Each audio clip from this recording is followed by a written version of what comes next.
Assalamualaikum warahmatullahi wabarakatuh. Di sini kami dari kelompok 9 mata kuliah BK berkebutuhan khusus. Kelompok kami ini beranggotakan Sylvia Derli Anggraini, Larasati Devastia, dan Ajeng Mutiara Mulsi. Nah, kelompok kami ini akan membahas materi mengenai penanganan pada anak berkebutuhan khusus. Nah, penanganan pada anak berkebutuhan khusus ini, kelompok kami memfokuskan pada penanganan dari aspek pendidikan. Baik, langsung saja. Seperti yang sudah kita ketahui bahwa anak berkebutuhan khusus ini adalah anak dengan karakteristik khusus yang berbeda dengan anak pada umumnya, yang secara signifikan mengalami kelainan baik dari segi fisik, mental, sosial, intelektual, maupun emosional dalam proses pertumbuhan dan perkembangannya. Dan dalam rangka memenuhi kebutuhan hidupnya, anak berkebutuhan khusus ini membutuhkan bantuan layanan, baik layanan pendidikan, layanan sosial, layanan bimbingan dan konseling, dan berbagai jenis layanan lain yang bersifat khusus. Nah, untuk layanan pendidikan bagi anak berkebutuhan khusus ini, menurut Seruan International Education for All yang dikumandangkan oleh UNESCO, agar menerapkan program pendidikan yang memungkinkan ABK untuk memperoleh ilmu pengetahuan di sekolah umum, sebagaimana yang diperoleh anak normal pada umumnya, yaitu melalui sekolah inklusi. Sekolah inklusi sendiri merupakan sistem layanan pendidikan dengan memberikan peluang dan kesempatan kepada anak berkebutuhan khusus di sekolah reguler melalui SD, SMP, SMA, maupun SMK. Nah, keberhasilan program pendidikan inklusi ini tentunya bergantung pada kerjasama berbagai pihak seperti orang tua, guru, konselor, kepala sekolah, dan pihak-pihak lainnya. Nah, selain itu, keberhasilan sekolah inklusi ini tentunya juga tidak terlepas dari salah satu sistem layanan pendidikan, yaitu kurikulum untuk mewujudkan layanan pendidikan tersebut. Sehingga untuk mewujudkan tujuan-tujuan tersebut dan demi keberhasilan sistem pendidikan inklusi tersebut, maka diperlukan penerapan IEP atau Individualized Education Program atau program pendidikan individual. Program ini diperuntukkan bagi siswa yang memiliki kelainan dan memerlukan pendidikan khusus, tentunya sesuai dengan jenis kelainan yang dialami oleh siswa. Sesuai yang disampaikan oleh UNESCO bahwa kurikulum program pendidikan individual atau Individualized Education Program diperuntukkan bagi peserta didik yang memang tidak memungkinkan menggunakan kurikulum reguler atau kurikulum modifikasi. Sehingga pada pembelajaran dalam kurikulum ini harus disesuaikan dengan anak berkebutuhan khusus tersebut.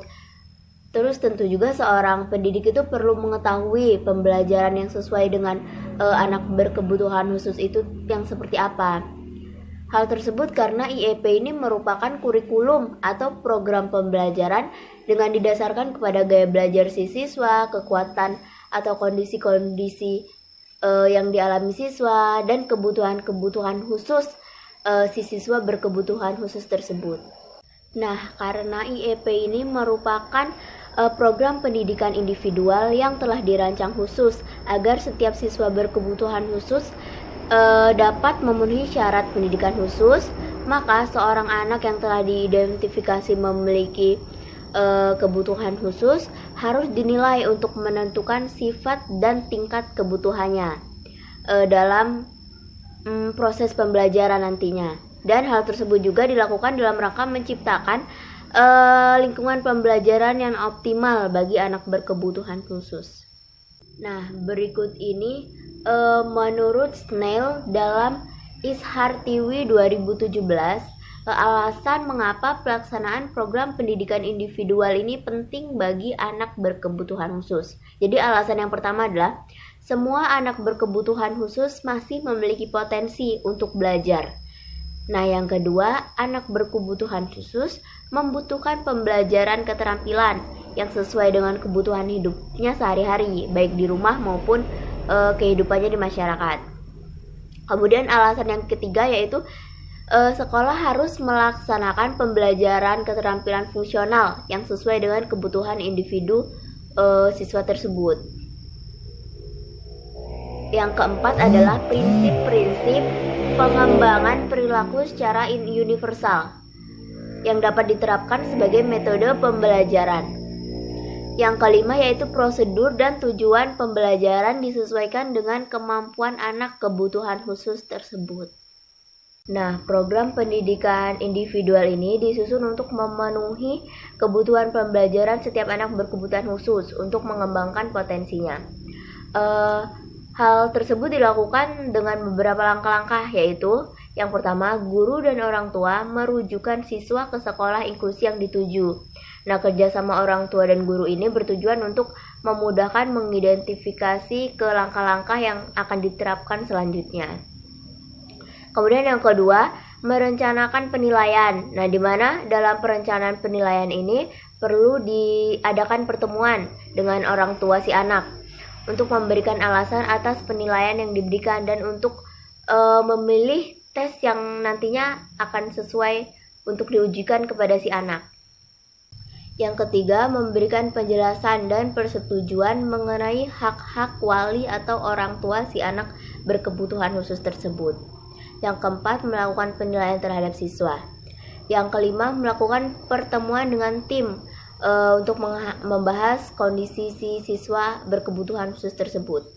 Kemudian yang kelima yaitu melakukan pengembangan program pendidikan individual untuk menentukan kelayakan, tujuan dan sasaran program, penentuan waktu pendidikan khusus, kapan dimulainya dan kapan diakhirinya, kemudian juga menjelaskan evaluasi tahunan, dan masih banyak lain sebagainya. Yang ketujuh yaitu melakukan pelaksanaan sistem pembelajaran IEP atau Individualized Education Program atau program pendidikan individual tersebut. Yang ke-8 adalah pemeriksaan kembali sistem pembelajaran Individualized Education Program tadi itu dengan membahas peralihan belajar si siswa. Saya Larasati Deva Setia. Di sini saya akan menjelaskan materi yang sebelumnya sudah dijelaskan oleh Sylvia. Di sini saya akan menjelaskan mengenai langkah-langkah yang dilakukan untuk mengembangkan program pembelajaran. Ini berdasarkan dari rancangan PPI. Yang pertama itu terdapat kolaborasi antara orang tua serta guru dengan adanya karena orang tua serta guru merupakan peran terpenting dalam perkembangan pembelajaran untuk anak berkebutuhan khusus, di mana juga terdapat di sini dapat menambah keefektifan pembelajaran bagi anak berkebutuhan khusus tersebut. Adanya kolaborasi antara orang tua dan guru ini, orang tua bisa mengetahui perkembangan anak selama di sekolah seperti apa, serta perkembangan guru juga bisa mengetahui perkembangan anak berkebutuhan khusus ketika di rumah seperti apa. Dengan begitu adanya timbal balik seperti ini akan lebih mudah bagi orang tua serta guru dalam untuk memberikan pembelajaran kepada anak berkebutuhan khusus ini. Mana dijelaskan juga bahwa tanggung jawab untuk mendidik anak berkebutuhan khusus itu bukan hanya dari orang tua saja ataupun guru, namun juga yang sangat berperan penting itu adalah dari masyarakat sekitar rumah maupun di sekolahan, teman-teman di sekolahan. Jadi tanggung jawab untuk mendidik anak berkebutuhan khusus itu yang paling penting adalah orang tua yang paling utama, serta guru serta masyarakat sekitar. Yang kedua yaitu penjelasan dan persetujuan. Di sini berisi kemana orang tua menandatangani suatu persetujuan terlebih dahulu mengenai pembelajaran yang akan diberikan kepada anak. Nanti setelah orang tua menandatangani persetujuan ini, maka akan dilanjutkan dengan pengujian serta pemberitahuan hak-hak seperti apa sih yang harus diberikan oleh orang tua kepada anak berkebutuhan khusus tersebut. Ketiga yaitu mengasesmen atau menilai anak berkebutuhan khusus. Nah, di dalam mengasesmen ini terlebih dahulu kita melakukan identifikasi kepada anak berkebutuhan khusus tersebut dengan cara kita melihat kondisi serta kebutuhan apa sih yang dimiliki oleh anak berkebutuhan khusus tersebut. Ketika kita mengetahui kondisi serta kebutuhan dari anak berkebutuhan khusus tersebut, kita dapat menilai seperti apa anak berkebutuhan khusus tersebut. Yang keempat adalah pembentukan tim PPI. Dengan pembentukan tim PPI ini dia dilaksanakan bersama dengan orang tua. Maksudnya bersama orang tua ini dimana tim PPI ini juga mencari tahu informasi-informasi mengenai anak berkebutuhan khusus tersebut kepada orang tua mereka. Yang selanjutnya yang kelima yaitu mengembangkan tujuan jangka panjang serta jangka pendek. Di sini kita mencari tahu tujuan apa yang akan kita capai dalam melakukan pembelajaran serta pelayanan yang akan diberikan kepada anak berkebutuhan khusus ini. Yang keenam yaitu merancang IEP, merancang dari metode serta prosedur pembelajarannya. Dengan sebelumnya kita setelah melakukan identifikasi serta mengasesmen anak berkebutuhan khusus tersebut, serta kita telah membuat tim PPA bersama dengan orang tua dengan mencari informasi mengenai anak. Dengan di situ kita sesuaikan dengan kebutuhan serta kondisi anak berkebutuhan khusus tersebut. Yang ketujuh yaitu menetapkan materi pembelajaran. Setelah kita melakukan atau merancang metode serta prosedur pembelajaran, kita selanjutnya menentukan materi pembelajaran seperti apa yang sesuai untuk anak berkebutuhan khusus tersebut, yang sesuai dengan kebutuhan serta kondisi dari anak berkebutuhan khusus tersebut. Yang terakhir yaitu yang ke-8, yaitu melakukan evaluasi mengenai kemajuan belajar dari anak. Kita mengevaluasi bagaimana pembelajaran yang diberikan kepada anak tersebut serta pelayanan yang kita berikan itu apakah sesuai pada anak tersebut dari metode, prosedur, serta materi yang kita berikan kepada anak tersebut. Selanjutnya saya di sini akan menjelaskan mengenai layanan pembelajaran berbasis sekolah guru dan layanannya. Yang pertama yaitu ada layanan pembelajaran guru. Di layanan pembelajaran guru ini sering disebut bantuan belajar, dukungan belajar, konselor atau guru layanan pembelajaran. Peran guru dalam layanan pembelajaran itu memberikan bantuan kepada guru kelas serta memberikan intervensi kepada anak murid atau siswa untuk mengembangkan atau memberikan pembelajaran serta perilaku mereka gitu. Di dalam sini juga memiliki tujuannya yaitu membantu guru kelas dalam merencanakan, menilai, beradaptasi serta modifikasi program melalui pemahaman pengajaran dan teknik penilaian yang tepat.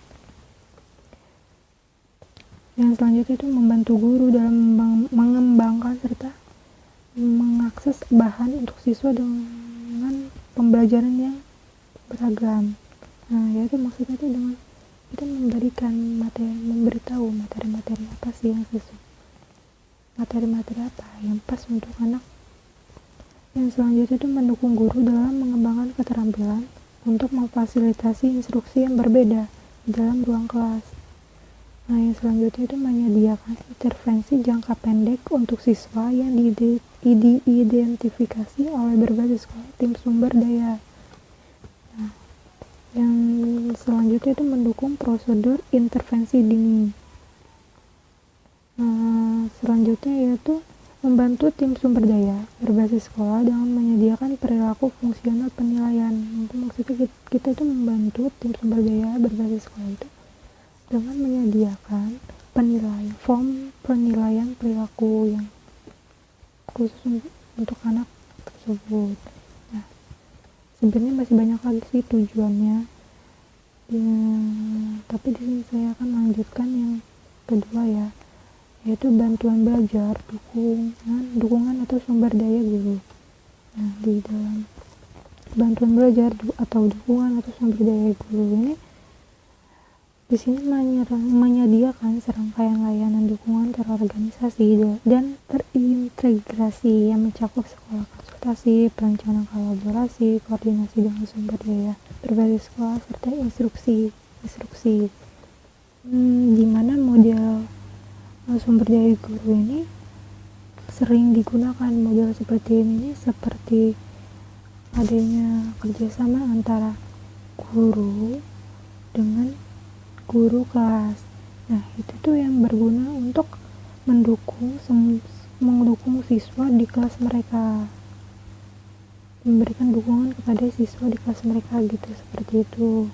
Nah, di dalam ini juga terdapat layanan konsultasi. Nah, layanan konsultasinya itu seperti kolaborasi dengan guru kelas untuk merancang atau mengimplementasikan strategi pembelajaran apa sih yang sesuai untuk anak siswanya. Nah, memberikan nasihat. Yang selanjutnya itu memberikan nasihat kepada guru terhadap kesesuaian kurikulum pengajaran atau faktor lingkungan di kelas. Yang selanjutnya yaitu berkonsultasi dengan orang tua dan siswa mengenai strategi dan organisasi pembelajaran serta keterampilan. Nah, yang terakhir yaitu berkonsultasi dengan staf sumber daya distrik dan masyarakat. Yang selanjutnya terdapat juga layanan penilaian dan instruksi. Nah, diantaranya ada penilaian kriteria dari atau norma sesuai dengan pertanyaan yang terbaik untuk memberikan instruksi dan dukungan. Yang selanjutnya yaitu melakukan penilaian. Nah, melakukan penilaian ini juga untuk memberikan garis dasar informasi yang dapat digunakan untuk memantau perkembangan siswa tersebut. Nah, yang selanjutnya itu pengamatan sistematis dan pengumpulan data perilaku untuk yang selanjutnya yaitu dengan cara ada sistematis informasi dari orang tua, catatan siswa, penyedia layanan lainnya, dan informasi terkait kesehatan untuk membantu proses penilaian. Yang selanjutnya ada yang keenam itu wawancara mendalam dengan siswa untuk menentukan pengetahuan mereka tentang pembelajaran dan proses strategi berpikir. Yang ketujuh itu pembelajaran langsung individu, konseling klinik kelompok kecil dan seluruh kelas yang sesuai. Nah, dengan itu yang terakhir ada 8 pemodal instruksi yang dibedakan untuk guru kelas dan IE. Sekian materi yang bisa saya sampaikan. Selanjutnya akan dilanjutkan oleh Ajeng. Baik, di sini saya akan melanjutkan materi tentang penanganan pada anak berkebutuhan khusus. Jadi nama saya Ajeng Mutiara Mulsi, NPM 1713052032. Jadi memang seperti yang kita ketahui, guru bimbingan konseling atau konselor itu tugasnya memang untuk memberi layanan kepada anak-anak yang memiliki masalah sosial, emosional, dan lain-lainnya. Di sini guru BK tidak hanya berperan kepada siswa-siswa yang normal saja, tetapi guru BK juga sangat berperan untuk anak-anak sekolah yang ada di sekolah inklusi. Jadi di sini guru BK seharusnya sudah memahami ada 3 pertanyaan yang seharusnya sudah guru BK kuasai untuk memberikan layanan tidak hanya kepada siswa-siswa yang normal saja, tetapi siswa-siswa yang bersekolah di sekolah inklusi juga. Jadi pertanyaan yang pertama yaitu, apa saja peran saya? Jadi di sini guru BK harus memahami apa saja peran yang sudah dia lakukan, yang sudah dia berikan kepada siswa-siswanya. Apakah peran tersebut sudah dia laksanakan dengan baik? Apakah sudah dikomunikasikan dengan jelas kepada staf-staf yang ada di sekolah tersebut? Dan juga kepada orang tua siswa, apakah sudah dikompromikan atau didiskusikan dengan baik? Nah, guru BK harus bisa memahami tentang hal itu.